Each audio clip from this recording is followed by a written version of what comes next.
जब भी आप सारे काम करें, आप एक स्क्रिप्ट बनाएं। आपकी एज पे बड़ा जरूरी है। आप सब यहाँ से पास आउट हो गए और टीचिंग असिस्टेंट के लिए अप्लाई किया और अली रजा भाई जो है ना ये इंटरव्यू लेके, अभी भाई दिव्य वैसे पूछा, अगर आप अली रजा साहब ना इंटरव्यू ले, आप ही सबका इंटरव्यू ले रहे हो तो आप कौन सवाल करेंगे? आप कयास कर सकते नहीं कर सकते?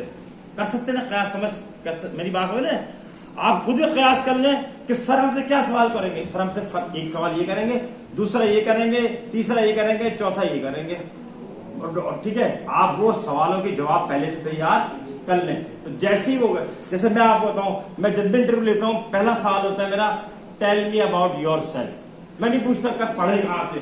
अब आप अक्लमंद होंगे ना, अपनी कहानी सुनाने कहेंगे सर मैंने अभी BBA किया है गवर्नमेंट कॉलेज यूनिवर्सिटी हैदराबाद से, इससे पहले ये किया, इससे पहले ये किया, इससे पहले ये किया, इंटर्नशिप यहाँ से कोर्सेज ये किया, उल्टा चलना शुरू हो जाए। तो पहला question is tell me about yourself. दूसरा क्वेश्चन होता है व्हाट आर योर वीकनेसेस। मेरा दूसरा सवाल हमेशा ये होता है जब मैं इंटरव्यू लेता हूँ, कितना मुश्किल सवाल है जिसके सवाल का जवाब 5% लोग भी नहीं दे पाते अच्छे, क्योंकि हमने जिंदगी में जो सॉफ्टवेयर अपना बनाया है उसके साथ हम दूसरों के ऐप देखते हैं।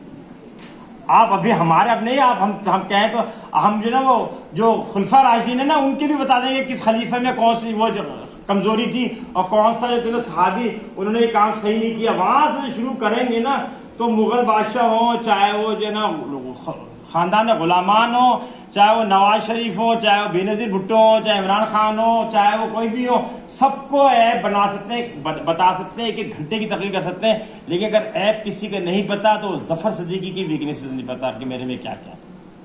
सच बता रहा हूं। लिहाजा दूसरा सवाल मेरा होता है व्हाट आर योर वीकनेसेस। तीसरा होता है व्हाट आर योर स्ट्रेंथ, ताकत कौन सी है आपकी बेहतरीन। लेकिन अमूने सवाल तीसरे तक वो ढेर हो चुके होते हैं। तो आप इस तरह के कुछ सवाल कुछ अपना CV ये पहले से कर लें। तो आपके अंदर पहले से होना चाहिए कि आप खुद ही कयास करें कि जब मैं इंटरव्यू के लिए जा रहा हूं तो जो है मुझे शुएब साहब जो है वो इंटरव्यू में कौन से सवाल पूछेंगे। तो अब आप जो है डॉक्टर शुएब जो सवाल पूछेंगे खुद ही कयास कर लें। तीसरा है use the STAR method, situation, task, action और रिजल्ट। ये भी ख्याल रखिएगा, अक्सर जगहों पे ये आगे भी आएगा, अक्सर जगहों पे इंटरव्यू के दौरान में आपको क्या क्या किया जाता है, सिचुएशन एनालिसिस दे दिया जाता है। जहाँ टेक्निकल चीजें होती है ना, जहाँ टेक्निकल आप फर्ज करें हमने कहा हम कहते हैं पाकिस्तान के फला मुकाम पे हमें डैम बनाना है, तो आप कहते हैं जी आप वहां पे जो ना प्रोजेक्ट मैनेजर के तौर पे आते हैं, तो हम आपको बताते हैं ये सिचुएशन है, वो देखो गाज नदी से जो ना वहां से पानी आ रहा है जनाब इस तरफ से दादू के पास से जो आगे जगह है जबल गोरख जबल के पास से, और हमने जो है ना जूही के पास, और हमने जो है इसको कंट्रोल करना है, छोटा डैम बनाना है।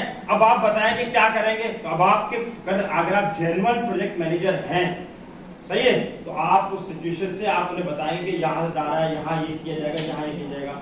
इसी तरीके से हमारा अगला होता है टास्क दे देते हैं आपको। आप कहते हैं आपको 4 GPA जी मार्केटिंग में आपने बहुत बड़ा कमाल अंजाम दिया जरा, आप तो बड़ा जबरदस्त आप। तो मैंने कहा आप ये कहते हो ये लीजिए पकड़े, आप ये बेच के दिखा दें मुझे, यहाँ बेच के दिखा दें मोबाइल। तो आप जब यही नहीं बेच सकते यहाँ पे, तो मार्केट में क्या बेचेंगे? ये तो आपकी अपनी जगह है, सही है। इसी तरीके से एक्शन कहीं कहीं होता है, जैसे PTI हमारे एक्सरसाइज कराते थे ना एक्शन के साथ, तो वो कहते हैं एक्शन करके दिखाएं। आप कोई अदाकार बनना चाह रहे हैं, हम आपका ऑडिशन ले रहे हैं, आप आपसे कहेंगे जी आप 2 मुकाबले बोलेंगे माँ मैं तेरे बगैर नहीं रह सकती, सही है। तो अब आप बताएंगे माँ तेरे बगैर, तो माँ से कभी कहा नहीं, तो हमें कहना भी नहीं आएगा ये, सही। तो इसी तरीके से हमें होता है, और अक्सर ये होता है कि आपसे वो कहते हैं रिजल्ट ओरिएंटेड हमें ये बताएं कि जी हमने जो है वो हमारे जो है वो जनाब ये माइक है, ये हम जो सिटीजन घड़ियां बेचते हैं, ये अभी हमारी जो ना महीने की सेल जो है वो 20 करोड़ की है, इसको आप 30 करोड़ पे कैसे लेके जाएंगे। तो आप जब आपके पास एक्सपीरियंस है तो हम क्या करेंगे, उसको इस तरह आगे लेके आपको ये पता होना चाहिए मुझे पोस्ट दे रखी है, पोस्ट कौन सी है, और हम ये बात कर चुके हैं कि उसकी जेडी क्या है। जब जेडी उसको ये पता है तो फिर क्या होगा, फर्स्ट करें डायरेक्टर और एक के लिए उन्होंने अप्लाई किया यहाँ पे डॉक्टर साहब ने, सही है। हमारे पास बहुत कॉम्पिटेंट आदमी है, आप नसीब है कि डॉक्टर शुएब जैसा आदमी यहाँ मिले, और इनके अंदर इतनी तवानाई है जो मैं जब ये पहली मरतबा ये यूनिवर्सिटी में आया तो मैं ये लगा कि डॉक्टर साहब में तवानाई है ना, उसके हिसाब से जगह बहुत छोटी है, सच बता रहा हूँ, वो जगह बहुत छोटी है। डॉक्टर साहब तो उनमें से जो शायद आफरीदी के छक्का मारे तो वो नहर के बाहर जाके गिरे, सही है। तो उसके हिसाब से तो डॉक्टर साहब की बहुत सारी लिमिटेशन होगी, वरना इनसे आप भरपूर फायदा उठाइएगा। सही है। अब आप क्या करें कि जेडीज देखिए, सारे काम देखिए और फिर साबित करें कि मैं ही हूं जो आपके इन चीजों को यहाँ पे जो है फुलफिल कर सकता हूं।